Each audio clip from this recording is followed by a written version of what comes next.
Okay, first things first with this question, we need to realize that we're being tested on punctuation and more specifically fragments and run-ons. And the way I know that is all these choices kind of contain a comma, and so we need to think about whether or not that comma is necessary, whether it's connecting a clause or sentences or what. So right off the bat, we've got a problem because the beginning of this is a complete sentence. I'm going to ignore the transition because it's just an add-on, but audiences may contain many free writers. That's a sentence. I could put a period right there. Then, though, I have another sentence. They did not make contributions. But I'm connecting those two sentences with only a comma. So this is a run-on sentence. That's what a run-on means. It doesn't mean that it's just long, right? Sentences can be long, but not be run-ons. Specifically, a run-on is when you have two things that could stand alone as sentences, and they are being combined with only a comma. We need a little more. We could use and. We could say audiences may contain many free writers, and they did not make contributions. It doesn't sound great, but it's grammatically correct. But we don't have that option. We're going to have others that are going to be even better. So let's at least get rid of A. We need to recognize that A is bad. If you picked that, you're missing the most important thing about this question, which is the grammar piece.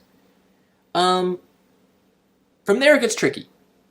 And I don't have a very good explanation. I wish I could come up with something better, but a lot of this is really just going to come down to trust your instincts. Hopefully, one of these choices sounds better than the others. I think that the worst choice of the three that are left is D. Audiences may contain many free writers to not make contributions. The two just seems out of place, right? I can't explain why, but it sounds weird. The connection is bad. So that's wrong. Now, using some of our other grammar rules, or rather some of our other SAT rules, we know that shorter answer choices are usually better. And so that would lead us to choice B, and that's what a lot of people pick, and they get it wrong.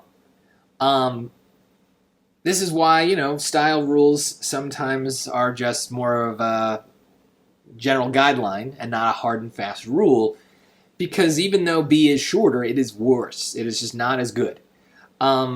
Why? Some people say it sounds good to some people, but it sounds weird to me. Let me try to read it. Audiences may contain many free writers not making contributions.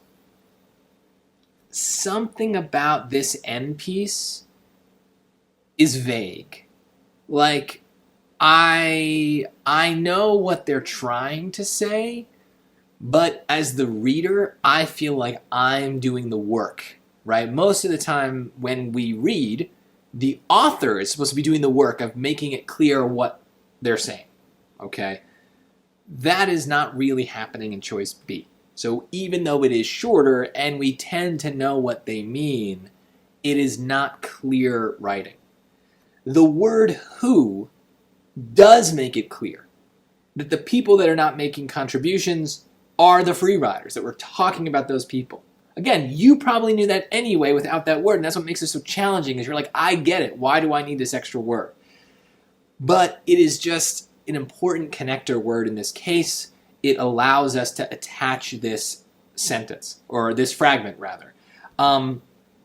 If you didn't get this right, I wouldn't beat yourself up over it. It is not a high priority question, but the main thing is that you got rid of A. That's the key piece. A, you need to know that that is bad because that is a run-on sentence. That is much more important than the other stuff about just kind of trusting your instincts.